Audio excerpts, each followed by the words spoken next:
شریکولو دا طریقه نه ده چې ته بهر میدان ته راوځي او غایبانه جنازه کې جنازه خو کېږي چې مخې ته د مړی پروت وي مخې ته د مړی نشته ته څه شي جنازه کې بعضې خلک وایي چې غایبانه جنازه دا ټیک ته او که ټیک نه ده نو ګوري زمونږ مذهب دا د امام ابو حنیفه صاحب او بلکې د ټولې دنیا مذهب همدغه دی چې غایبانه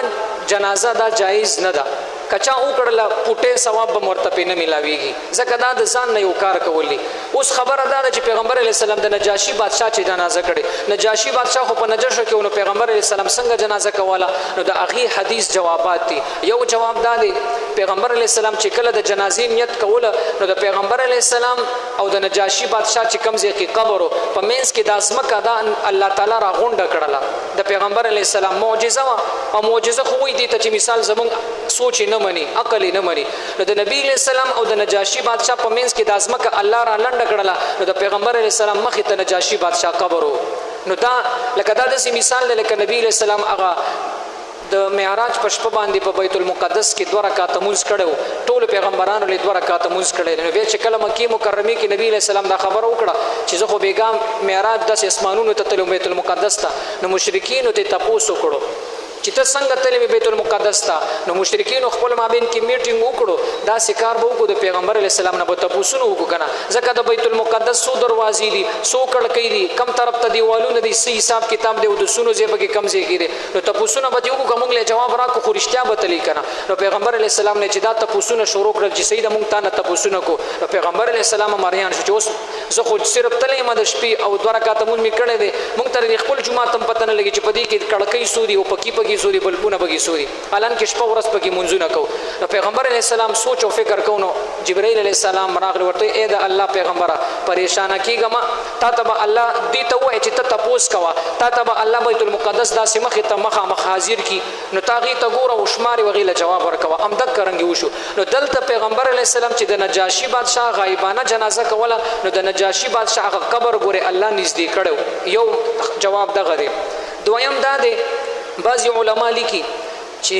نجاشي بادشاه هلته بغیر د جنازې ښخ شوی و ځکه ښخ شوی چې هغه ایمان راوړی و پټ ایمان یې راوړی و خلکو ته پته نه وه لګېدلې نجاشي بادشاه ځکه پیغمبر علیه السلام صرف خط لیږلی و په هغه خط باندې هغه مسلمان شوی و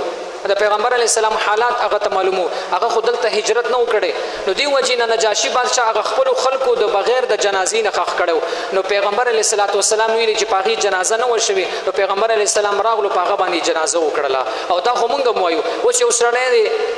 چرته چې ساده خلک دی هغې یو سړی بغیر د جنازې ښخ کړو او چاته پته ولګي چې لکه سړی بغیر د جنازې ښخ کړی دی نو امام به لاړ شي ځان سره به یو څو کسان بوځي د هغه په قبر باندې به ګورې جنازه کوي کم از کم 3 ورځو پورې جنازه جایز ده چې هغه مړ څښا شوی نه نو دا خو زموږ هم مذهب دی نو په هغه باندې جنازه نه وه شوې نو ځکه پیغمبر علیه السلام په نجاشي باندې هغه جنازه وکړله او دریم جواب دا دی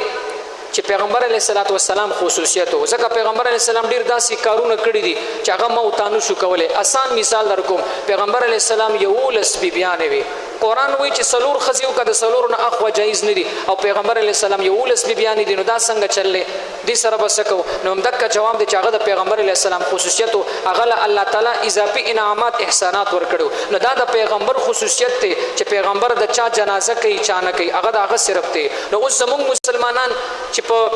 ګیلمن په وزیرستان کې دی او دلته ته جنازې کې یا یو سړی په کراچۍ کې مړ دی او ته دلته جنازې کې نو ما تاسو ته ویلي زموږ علماو لیکلي دي په دې باندې یو پوټې اجر هم نه میلاویږي ځکه دا بعضې خلک یې کوي سیاسي طور باندې کوي څوک یې د شهرت په نیت باندې کوي څوک یې د ریاکارۍ دپاره کوي او دا تشه ریاکاري ده ځکه هغې خلکو ته ښایي چې موږ تاسو سره مثال هغه خپل درد شریکوو نو د درد شریکولو دا طریقه نه ده چې ته بهر میدان ته راوځي او غایبانه جنازه کې جنازه خو کېږي چې مخې ته د مړی پروت وي مخې ته د مړی نشته ته څه شي جنازه کې چې درد ورسره شریکې داسې کار وکړه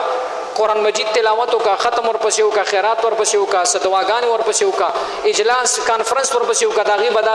معنی شي چې موږ هغه باندې خفه یو دا جنازه غایبانه جنازه ګورې دا جایز نه ده او مه په دې کې شرکت کوئ د دې نه دا بهتره ده چې یو صورت ورپسې وي یا یو قرآن مجید تلاوت ورپسې وکړه هغه غمړي پسې وباخه د هغې ثواب ورپسې وررسي خو غایبانه جنازه دا ټیک نه ده